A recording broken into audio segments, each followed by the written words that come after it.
ഗ്രാമിക ന്യൂസിലേക്ക് സ്വാഗതം. East വള്ളിയ UP സ്കൂളിലെ പ്രവേശനോത്സവം വൈവിധ്യമാർന്ന പരിപാടികളോടെ സംഘടിപ്പിച്ചു.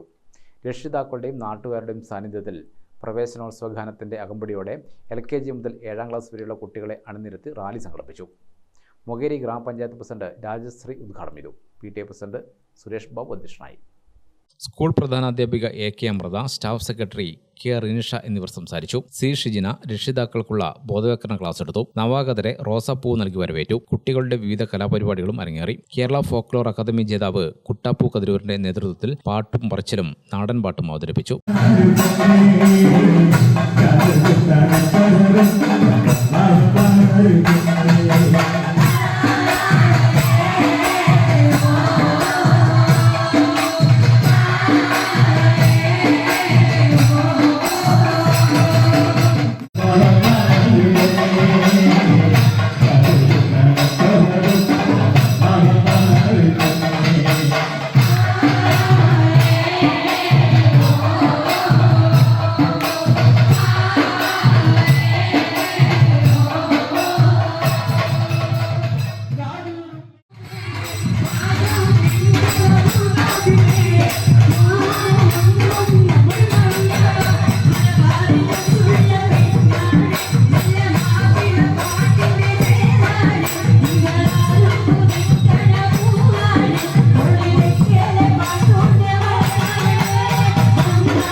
News desk Gramika.